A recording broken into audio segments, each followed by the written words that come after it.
Good morning. It's the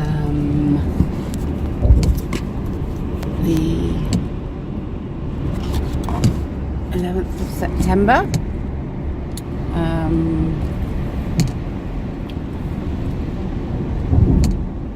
Day of Feast of Rosh Hashanah, I think. Feast of Trumpets, am I right? I'm only just learning about the feasts of the Old Testament. I'm having to record now as I'm driving, so I'm not quite sure what is going to come out because I can't get the phone to stay up. So I think you're just getting my phone case. There's a lovely shade of turquoise. Turquoise, a colour for communication and passions and love, and a stone of protection. Yeah, I just heard on the radio that one of the newspapers has got about having magnets in your mattress being good for you, good for your health. Well, all I have to say on magnets is that when you apply muscle testing, we have one polarity which will strengthen a body, and then the opposite polarity will weaken it. It's not a generic that all magnets are good for you. So I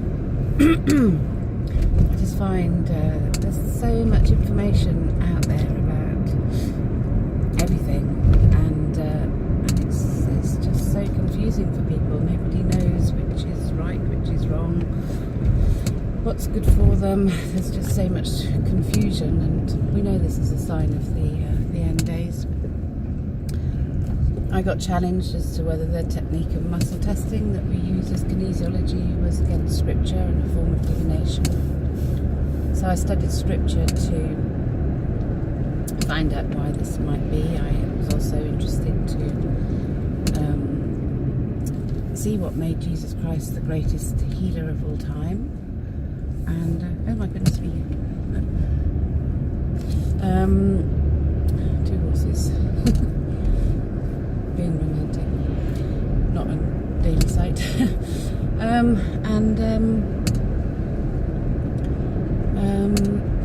Yeah, and to give him the glory for the healer that he is. He still is today, because his love is what healing is about. The moral love of God and obedience to that law leads us to be able to attain to faith and trust, which then leads to all the other fruits of joy and peace, well-being, all the fruits of the Spirit. But without the moral law, then chaos rules. And I think the idea is that we attain to turning away from sin, because it's in sin that we fall short of love. It's sin that activates our stress response, which causes stress in our bodies, which leads to anxieties, ill health, and breakdown of communication. Whereas when we can remain in love and turn away from things we know are wrong, then we maintain that endorphin love in our blood, which I think is possibly the blood of Christ that we're all trying to attain to. So I think possibly the Red Sea is actually the blood, because when we attain to that blood, it's either endorphin love or stress and fear. And most of the world is living in stress and fear, and I would actually go as far as to say that the leaders of the countries are in stress and fear. They're in that reptilian brain. They haven't got their full conscious reason, and they're responding to fear and defence, and not trusting and negotiating and becoming one through one global family, really. I I do believe there are plenty of resources here. God does provide, and we also have, if we work with nature, the renewal of our soils and the abundance of land to grow food, which is for everybody. This whole thing of ownership is just killing people, and money being the god. Only those with money are privileged to have access to the beautiful places, and then all they want to do is protect them and defend them and make more security to keep others out, who actually is meant for everybody. So it's about that sharing attitude, and everybody can have a beautiful life if we all create beauty. So anyway, I'm just going to quickly go through the New Jerusalem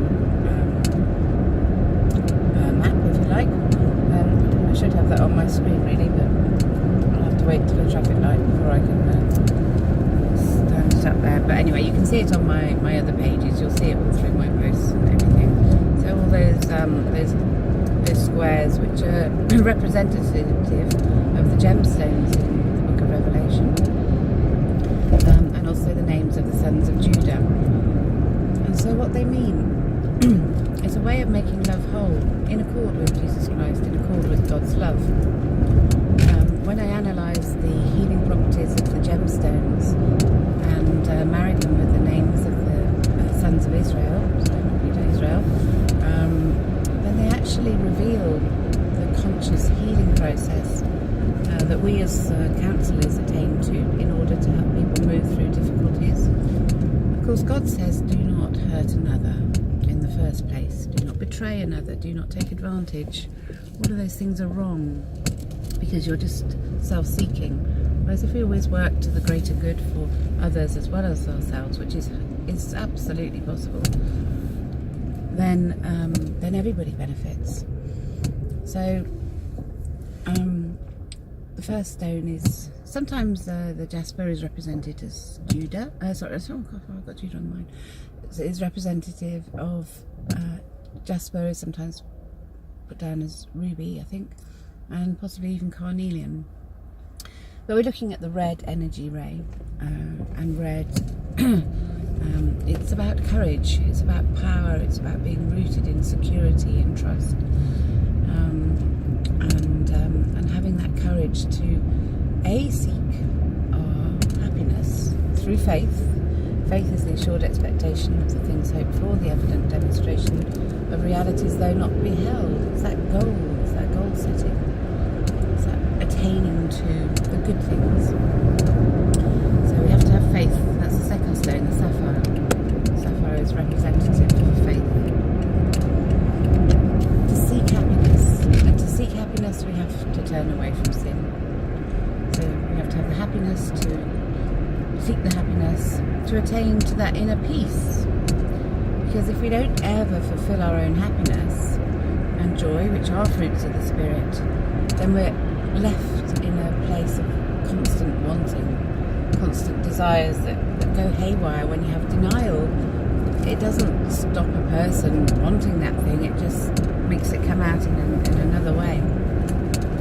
And we are all desiring to be loved and nurtured and cared for, and to be allowed to be our true selves, to be happy and creative. So we have to have the courage with the faith to seek the happiness, to turn away from sin in order to find peace and happiness. Which comes next?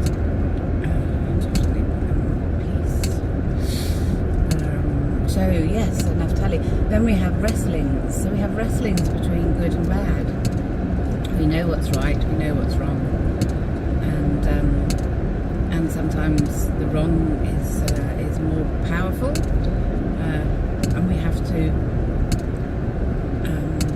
exercise our knowledge of what's right and wrong in order to be able to make the right choice. We need to consider the other person. It's wrong if we're only looking after ourselves. We have to consider that other person's well-being as well. And if everybody works doing that, then it's a two-way thing where everybody benefits. It's that twofold twofold peace that is the meaning of Jerusalem. So we have to know what's right and wrong. And if we look at other faiths, the Muslims call it haram and halal. And by their fruits we know them. We find good people who are obedient and loving to God in every religion. Because if that faith is being exercised, because there is only one faith in love and there is only one God who is love, then that's a totality of intention and emotion. So we have to choose the right way in order to get the endorphin reward. We have to be able to actively listen to another person. What matters to them. It's not what is the matter with you, what matters to them. And when somebody has an ailment, I heard the other day that psychiatry has evolved to what happened to you. Don't give them a label as to what that illness may be, especially a mental illness, because really that's just a massive defence mechanisms covering up something that's been hurtful to them. What happened to you? Because then that allows a person to speak their truth and to voice that truth, and those hurts and pains is a way of processing and healing the grief that has come from it. And we all have to process through the grieving process. And as Jesus said, happy are those who mourn, for they will be comforted. It's when we cry that our body changes its biochemistry and we are able to come back to the spirit of love and happiness, and overcome the loss, the grief, the pain, the hurt, the injustice, or whatever it might be. So we have to actively listen to a person and what is going on for them. And once the feeling is voiced, it can be dissipated. Then it's no longer got its emotional charge. It's a constant process. It's never ending. It will go on the whole time that we're alive. So the end is only the endorphin release. There is no end other than that. So we have to listen, and then we have to adhere to the loyal process of love. We have to adhere to morality. We have to adhere to love, to faith, to keep believing that even when the things that are not going our way, we must keep that faith and keep persevering. So that's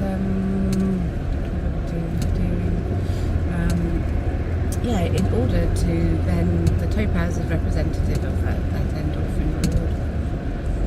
And then once we have that, we have to be patient with others who haven't got there yet.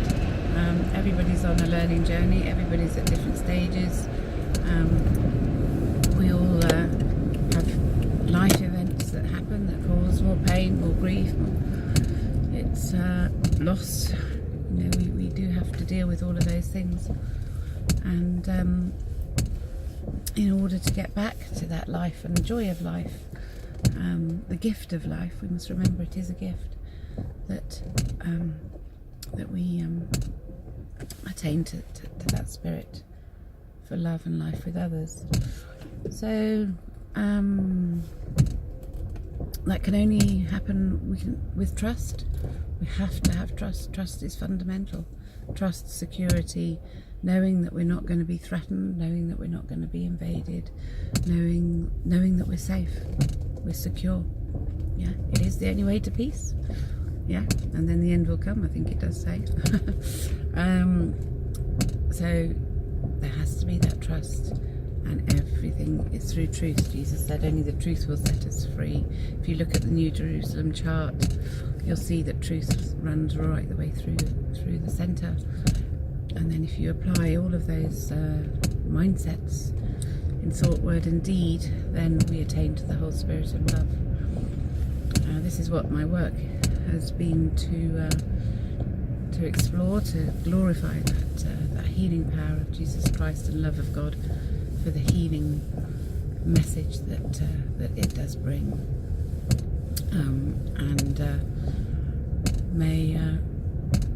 May it be faithful and true as I believe it to be so, and may Jesus return once again in order to restore love to this very troubled world. Amen. Come, Lord Jesus, come and restore love. Amen. And I hope my books will help enlighten for love, for your glory. Have a blessed day, everybody. Bye.